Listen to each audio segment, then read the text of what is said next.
dread this day, leg day. So I also have a big announcement for the YouTube channel coming soon. So that's me up, bro. Let's stay hydrated, man. Warming up my legs, you know, because I dread this day, leg day. Now, honestly, it's not that bad, but especially this way, the Mike Mentzer method, leg day is actually enjoyable because it's quick, it's easy, you're in, you're out. You don't have to spend all day doing more and more and more. And I have quite big legs, so.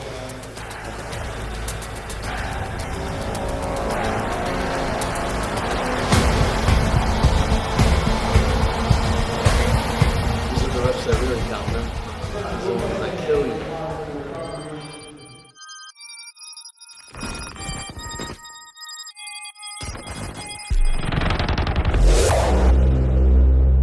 This night is cold in the kingdom. I can feel you fade away. From the kitchen to the bathroom sinking. Your steps keep me awake. Don't cut me down for me out. Here to waste. I once was a man with dignity and grace. Now I'm slipping through the cracks of the cold embrace. So please, please, can't you feel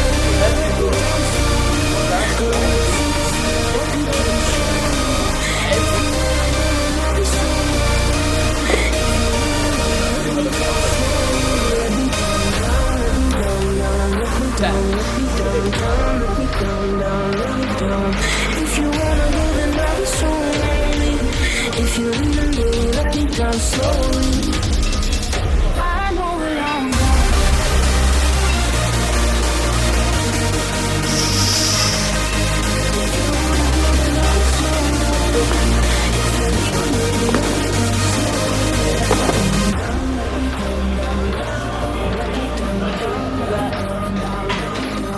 If you wanna go, then I'll be so lonely. If you leave me, let me down slowly. And I can't stop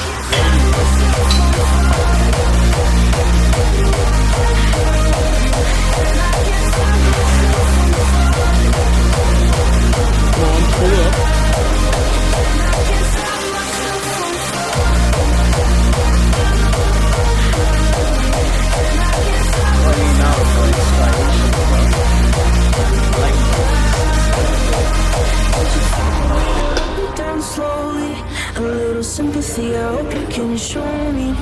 If you wanna go, then I'll be so lonely. If you're leaving, baby, let me down slowly, let me down. Something like this method, which is very high intensity, but you don't waste any time at all. It's the best thing, because you don't come in here and get bored ever. Even unless you're someone who's constantly like you're not at your goal yet, how big you want to be, then you're gonna hit a plateau at the gym, not even physically, mentally, of like, okay, I'm bored. Why should I go today? It's like I'm not gonna lose any of my muscle. You know, there's nothing to strive forward, then you fall behind. So yeah, this method is really good for, honestly, I've gotten stronger and I've gotten bigger and I don't even try as hard. It's extreme intensity, but I don't come here as often.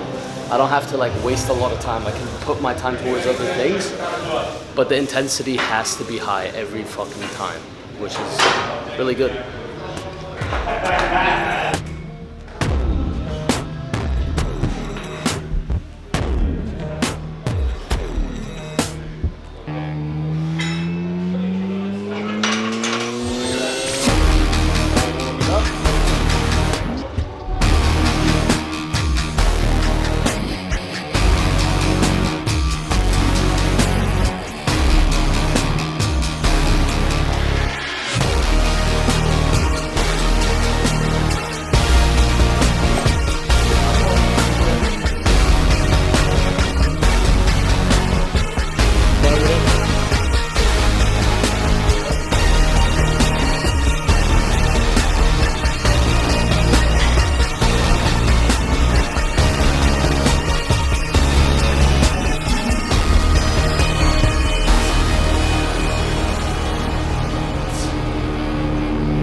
not go too heavy on squats, mainly because of got a training session after this. I also have a big announcement for the YouTube channel coming soon, so make sure you subscribe, turn notifications on, because the news that's coming soon is exciting, and I don't want to risk a leg injury. That wasn't a lot of weight, but after those leg extensions, my legs are done. So off to the next exercise.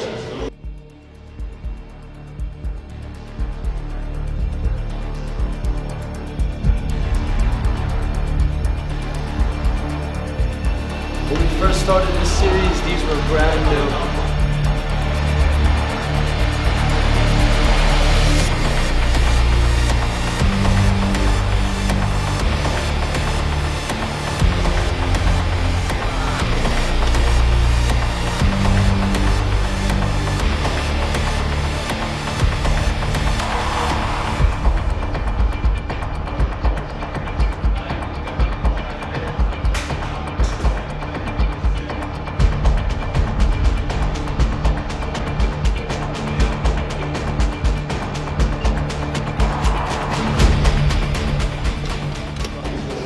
That's it. Mike Mentzer episodes are all finished.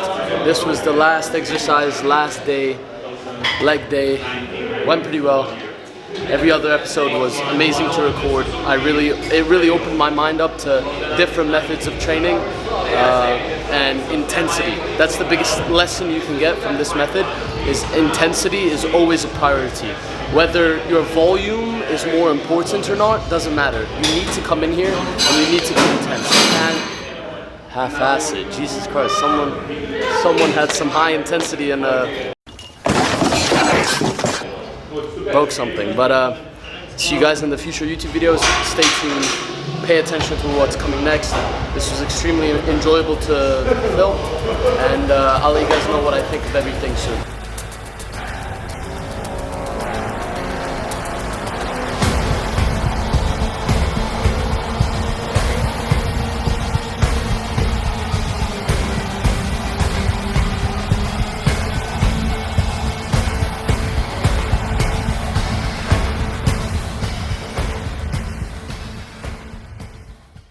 I was just surprised that he was not taking care of himself physically, like he wasn't in shape, which I like. Okay, you're not going to be a hardcore bodybuilder all your life, but surely if you're used to training and going to the gym, that's just something you're going to always do, I would assume.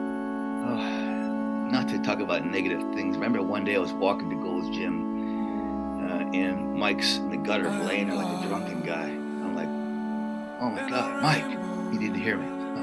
Then he walked in when we were training, warming up, taking his pictures off the walls. I said to my training partner, Tony, if I ever get like that, keep the pictures stay on the wall, okay? Don't let me. I was sort of making a joke, but I felt so sad for Mike. You know, and then he sort of got a little better, and he's like, he'd be sitting outside smoking a cigarette. Yeah, always between his clients. He'd train a client, come outside, smoke a cigarette. As much as it was funny, and I laughed at him, like, I was worried about him. Like, wow, Mike, you know, he was the guy that, you know, he's intellectual, the guy that was the scientist. He had a great mind. I'm like, what a great bodybuilder. That's the way we should be, you know. The epitome of what a bodybuilder is all about. You know, we all have issues, and unfortunately, Mike and his brother both passed away very quickly there. Second cigarette, please. I don't have $200 an hour pay if we get late.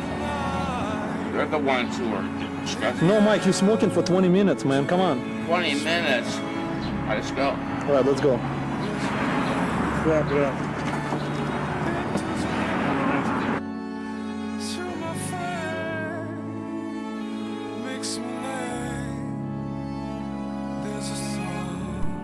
How many hours a day do you have to work to develop a physique like that? Well, most bodybuilders train at least 3 hours a day, 6 days a week, but I only train a total of 3 hours a week. Okay, what do you do during those hours? Train very hard.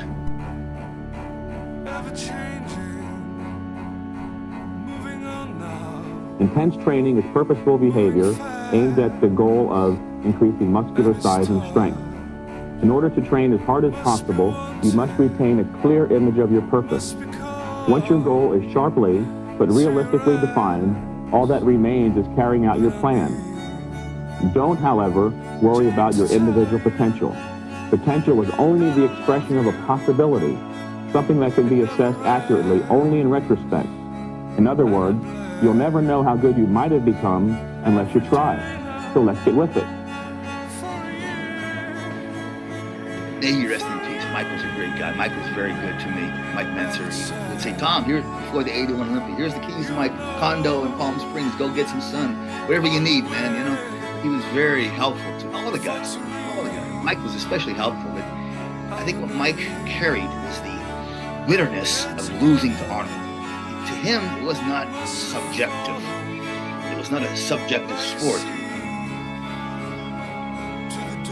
And I get sick and tired of hearing people bring up the idea that, well, bodybuilding is subjective.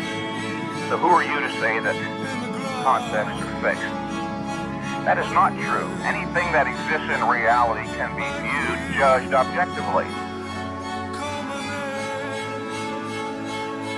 It's a subjective sport, we all know. Yeah. I just wish that Mike could have said, all right, Arnold, congratulations. 81, I'm like, I had the option. Split second decision.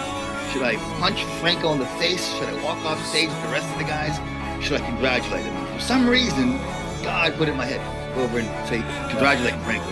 I think if Mike would have said, Arnold, I don't know how the fuck he did it, man, but hey, great job. I'll see you next year. And all Mike would have been Mr. Olympia. There are objective criteria for judging bodybuilders. It's interesting, at the 1980 Olympia, the only people who saw Arnold as the winner were the 7 judges and his closest friends.